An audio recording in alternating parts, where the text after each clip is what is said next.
Banka to ne se podrazumeva da izgledate iz svoje kuće i idete na ulicu. Ovo nije slučaj. Znači, pa ne možemo, naša kuća se zove Srbija. Nije Španija 13 puta izašla iz Španije, svi Španci se selili, rekli sad smo bankrotirali. Bankrot je samo podvlačenje, znači narod je manje više, 90% naroda smo bankrotirali. Se slažem? To je definitivno tačno. Država. Znači, ne mogu poslanici da imaju veću platu od 35.000 dinara. Tačno. 2. Ne možeš da imaš više nijedan upravni odbor. Svi upravni odbori su besplatni. Znači, izbaciš odmah sve. Znači, toliko curi nas. Tender. Znači, ja to ne znam. Ja ne mogu da shvatim. To nije banka, to je revolucija. Pa ja... Ja kažem, mi sad razgovaramo o rešenjima. Ja delegiram jednu vrstu rešenja. Objasnite mi molim. Po kom principu je Jorgovanka Tabaković zaslužila platu od 670.000 dinara? Čekaj, znači, Jorgovanka Tabaković, odnosno guverner srpske države, zbog proglašenja bankrota, imaće platu 45.000 dinara. Nećeš?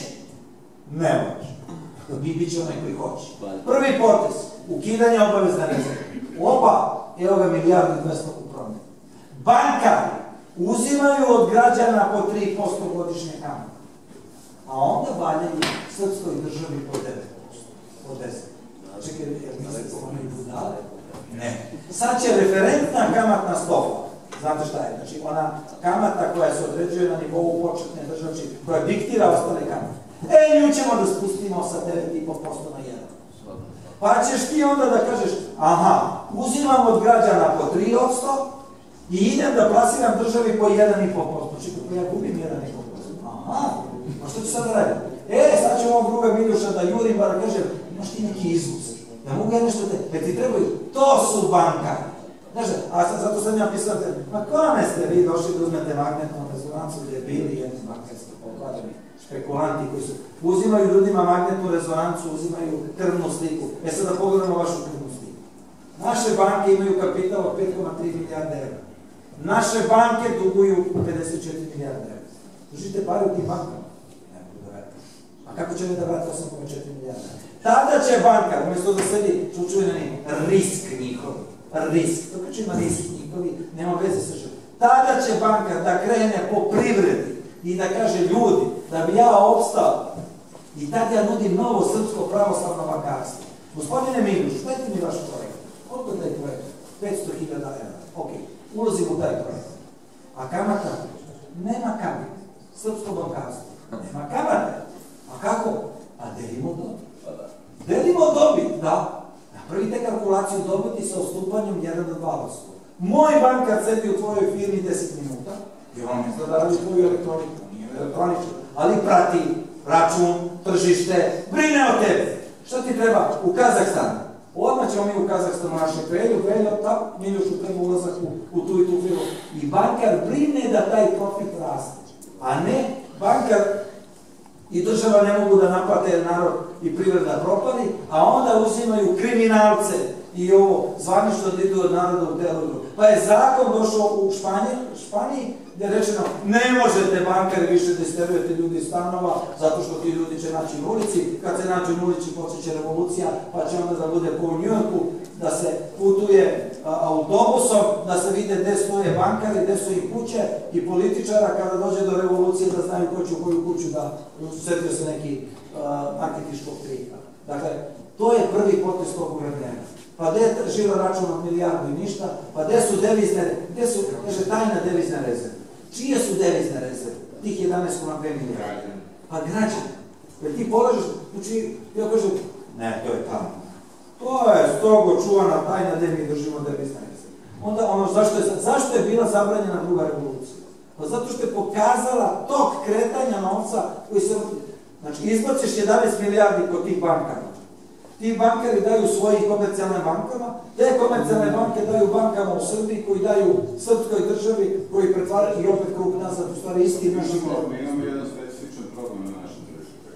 Znači imamo tih opet 1.700.000 penzionera, imamo otprilike još toliko dece na ovom tržištu, koje svakog dana traže neko mleko. Imamo otprilike nekih 1.000.000 svakog dana traže lekove. Do sad smo imali, nazovi, slobodno, u stvari besplatno lečenje. Nazovi besplatno ili onako ili ovako, nije to besplatno, to sve nas košta. Samo smo mi to malo promenili kroz razgovor, neko nam je upalio priču da je to kao besplatno stvari. Sve to sami plaćamo. A s onim masno slabe. Osnovni problem koji sam ja hteo da apostrofiram i što želim da me objasnite, radi se o tome, znači koliko nam vremena treba za uspostavljanje bilo kog sistema koji bi mogao da sve to servisira, da svi ti ljudi ne bi iz onog vašeg prvog govora, kad krene iz stomaka, ustali pa nas nalupali koji proglasno van. Da kažem, znači imamo po mom mišljenju dva modela. Jedan, gde će ulica sama da presudi i diktatura. Znači da će narod kao u starom Rimu da izglasa diktaturu i onda će doći diktator koji će da kaže od sutra ću da ukapsim, recimo u Turskoj 80. godine, 500.000 ljudi je ukapšeno. 250.000 osuđeno i zaplenjena imovina. Šta ja to nisam izmislio, to je realna situacija. Doći će diktator koji će, sad povlačimo crtu, bit će, kao što u Belorusiji 3-4.000 ljudi pobijeno, da bi se uspostavio red, da bi se jednostavno kradeš, metak u glavu i zato. To je opasna situacija. Jer mi ne znamo kud će krenuti od diktatora. Ja da vam kažem, narod u očajnom stanju će izglasati diktatora. Vrlo opasna situacija. Koji će reći? Vidjet ćemo kako će se razvijati čitava ova situacija. To je opasna situacija vraćanja na početak 20. veka. Da bismo to izbegli, ajmo da napravimo pamet ove nacije, koje neosporno ima pamet i ovdje u raseljanju i da napravimo pravila igre. Ja vam garantujem da se stručni ljudi ovako dogovore. Oni koji su stručni, kad se problem stavi na sto, znači, u ovom modelu ekonomskog koji ja nudim, to je znači besplatno zdravstvo se nudi. To znači svako će imati osnovno besplatno zdravstvenu zaštitu.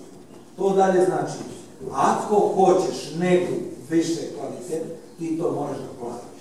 I Srbija može da napravi da besplatno zdravstveno obrazovanje bude. Zdravstvo da bude besplatno obrazovanje.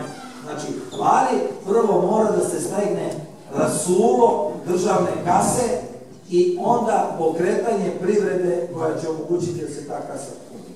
Izvolite.